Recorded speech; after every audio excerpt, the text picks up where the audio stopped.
Hello students, आज हम पढ़ने वाले हैं मेल रिप्रोडक्टिव सिस्टम के इंटरनल स्ट्रक्चर के बारे में। लास्ट वीडियो में हमने देखा था मेल रिप्रोडक्टिव सिस्टम के एक्सटर्नल स्ट्रक्चर्स के बारे में, जिसमें हमने देखा था स्ट्रक्चर ऑफ पीनस, स्क्रोटम, टेस्टिकल्स और एपिडाइडिमिस को। और आज हम कवर करने वाले हैं मेल रिप्रोडक्टिव सिस्टम के इंटरनल जेनिटल ऑर्गन्स को, जिसमें हम देखेंगे structure of vas deferens, ejaculatory ducts, seminal vesicles, prostate gland और बल्बोरेथ्रल ग्लैंड्स को। तो हमको ये पता है कि जो स्पर्म्स का फॉर्मेशन होता है वो कहां पर होता है? टेस्टिस। और टेस्टिस किसके बने होते हैं? बहुत सारे कॉइल्ड स्ट्रक्चर, जिसको अपन क्या बोलते हैं? Seminiferous tubules. ठीक है, तो सेमिनिफेरस ट्यूब्यूल्स जो होते हैं उनके अंदर होते हैं बहुत सारे सर्टोली सेल, जिसमें फॉर्मेशन होता है स्पर्म्स का। अब सर्टोली सेल्स ने स्पर्म का फॉर्मेशन कर दिया, लेकिन ये होते इमैच्योर, जो कहां पर रेस्ट करते हैं? एपिडाइडिमिस में। तो ये सारी चीजों का हम लास्ट वीडियो में देख चुके हैं। अब जो स्पर्म्स होता है, जब इजैकुलेशन की जब बारी आती है तो उनको एक पाथवे फॉलो करना पड़ता है। और वो पाथवे क्या होता है? सबसे पहले जो स्पर्म जाता है वो कहां जाता है? Vas deferens. एपिडाइडिमिस के बाद वो जाएगा वास डिफरेंस, वास डिफरेंस से सेमिनल वेसिकल, सेमिनल वेसिकल से प्रोस्टेट ग्लैंड, प्रोस्टेट ग्लैंड से फिर बल्बोरेथ्रल ग्लैंड और यूरेथ्रा से होते हुए फिर वो बाहर निकल जाता है। यहां पर देखते हैं कि वो कौन सा पाथवे फॉलो करते हैं। तो ये एपिडाइडिमिस है। अक्सर मैं ये बोलता हूं कि जो मेल्स होते हैं वो कैसे होते हैं? इच्छाधारी होते हैं। जैसे फीमेल्स में क्या होता है, जब उनको गैमेट्स बाहर निकलना होता है तो उनका एक पर्टिकुलर साइकिल होता है, दैट इज 28 डे का साइकिल। लेकिन मेल्स में ऐसा नहीं होता है। ठीक है, तो मेल्स क्या होते हैं, it all depends upon their wish.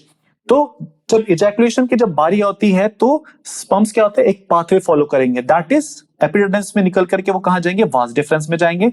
Vas deferens से होते हुए कहां जाते हैं? सेमिनल वेसिकल्स में जाते हैं। सेमिनल वेसिकल से होते हुए जाएंगे ये इजैकुलेटरी डक्ट में, इजैकुलेटरी डक्ट से होते हुए जाएंगे प्रोस्टेट ग्लैंड में, प्रोस्टेट ग्लैंड से जाएंगे बल्बोरेथ्रल ग्लैंड और बल्बोरेथ्रल ग्लैंड से होते हुए जाएंगे ये यूरेथ्रा के थ्रू बाहर निकल जाते हैं। तो ये एक पाथवे होता है जिसको स्पर्म को फॉलो करना होता है।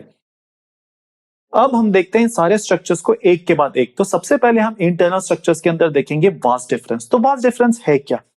ये स्ट्रक्चर जो एपिडाइडिमिस से निकल करके कहां जा रहा है? पेल्विक एरिया से होते हुए ब्लेडर के पीछे, और किससे आकर के जुड़ गया?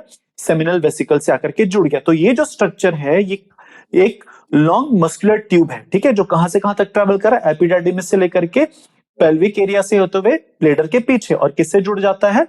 सेमिनल वेसिकल्स से। ठीक है, इसका काम होता है मैच्योर स्पर्म को ट्रांसपोर्ट करना इजैकुलेशन के लिए। ठीक है, तो अब इजैकुलेटरी नेक्स्ट जो स्ट्रक्चर है दैट इज इजैकुलेटरी डक्ट्स। तो हमने ये देखा, अब देखते हैं अपन ये क्या है? वास डिफरेंस है। वास डिफरेंस यहां पर आकर के ये इजैकुलेटरी डक्ट से मिल गया, तो ये डक्ट व इजैकुलेटरी डक्ट, और ये हो गया वास डिफरेंस। तो जब दोनों मिलते हैं तो क्या बनाते हैं? ये जो डक्ट बनाएंगे इसको अपन बोलते हैं इजैकुलेटरी डक्ट। ठीक है, कैसे बनाएंगे? सेमिनल वेसिकल्स के और वास डिफरेंस दोनों के डक्ट के फ्यूजन से मिलता है क्या? Ejaculatory duct. तो फंक्शन क्या होता है इजैकुलेटरी डक्ट का? इसका काम होता है सेमिनल फ्लूइड्स को स्पर्म्स के साथ मिक्स कर देना। ठीक है, और next structure that is seminal vesicles. तो सेमिनल वेसिकल्स जो होते हैं ये एक पाउच है। ठीक है, जो कहां पर होता है?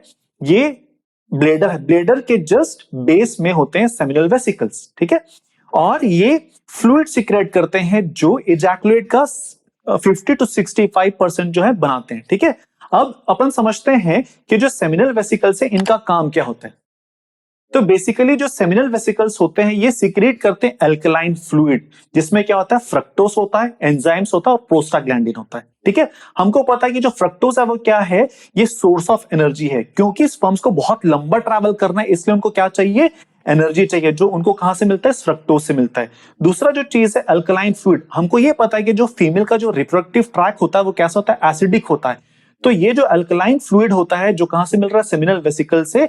तो ये जो फ्लूइड क्या करता है? रिप्रोडक्टिव ट्रैक, फीमेल के जो रिप्रोडक्टिव ट्रैक है उसको क्या करता है? न्यूट्रलाइज करता है। और एल्स अगर ये न्यूट्रलाइज नहीं करेगा तो उस एसिडिक एनवायरनमेंट की वजह से स्पर्म्स की डेथ हो जाएगी। तीसरा जो होता है एंजाइम्स होता है। जो एंजाइम्स होते हैं ये क्या काम करते हैं? जैसे ही इजैकुलेट बाहर निकलता है और बाहर निकलने के बाद ही वो क्या हो जाते हैं? क्लॉट हो जाते हैं। ठीक है, फिर नेक्स्ट होता है प्रोस्टाग्लैंडिन। प्रोस्टाग्लैंडिन का जो काम होता है स्पर्म्स की वायबिलिटी और मोबिलिटी को मेंटेन करना। अभी मैंने एक वर्ड बोला जो सीमेन होता है, याद रखिएगा कि जैसे ही वो बाहर निकलता है वो बाहर निकलने के बाद क्लॉट हो जाता है, लेकिन वापस वो डिक्लॉट होगा, लेकिन वो अपन नेक्स्ट सेक्शन में देखेंगे। Next structure that is prostate gland. अब प्रोस्टेट ग्लैंड कहां पर होता है? ब्लेडर के जस्ट नीचे। ये वाला स्ट्रक्चर आपको ऑरेंज कलर का दिख रहा है, दिस इज प्रोस्टेट ग्लैंड। ठीक है, ये क्या है? ये वॉलनट साइज का स्ट्रक्चर होता है। ठीक है, जो कहां पर लोकेटेड है? जस्ट बिलो द ब्लेडर और रेक्टम के आगे होता है। ठीक है, और इससे भी कुछ फ्लूइड्स निकलते हैं जो इजैकुलेट का 20 to 30% बनाते हैं। तो इस प्रोस्टेट ग्लैंड का फंक्शन क्या होता है? ये बेसिकली दो फंक्शन होता है। ये एक सीक्रेट करते हैं, सीक्रेट फ्लूइड सीक्रेट करता है, जो एक तरह का एनर्जी सोर्स है स्पर्म्स की मोटिलिटी के लिए। और दूसरा जो होता है, ये जैसे अभी मैंने बात किया, अभी मैंने बताया था कि जो स्पर्म्स होते हैं क्या होते हैं? क्लॉट हो जाते हैं इजैकुलेट के बाद। तो वो जो क्लॉट हो गया है सीमेन, उसको वापस से ब्रेक करने का काम किसका होता है? एंजाइम्स, जो कहां से निकलते हैं? प्रोस्टेट ग्लैंड से निकलते हैं। ठीक है, ये प्रोस्टेट ग्लैंड है। ठीक है, अगला जो स्ट्रक्चर हम लोग देखने वाले that is bulbourethral gland. Bulbourethral gland जो है, ये छोटा सा ग्लैंड, इसको अपन काउपर्स ग्लैंड भी बोलते हैं। ये जो बल्बोयूरेथ्रल ग्लैंड है, ये यूरेथ्रा के दोनों साइड्स, आइदर साइड्स में लोकेटेड होता है। ठीक है, और प्रोस्टेट ग्लैंड के जस्ट नीचे। ठीक है, इस बल्बोयूरेथ्रल ग्लैंड का काम क्या होता है? ये एक क्लियर स्लिपरी फ्लूइड, म्यूकस के जैसे एक फ्लूइड सीक्रेट करता है, जिसका काम क्या होता है? ल्यूब्रिकेट करना। किसको? यूरेथ्रा को।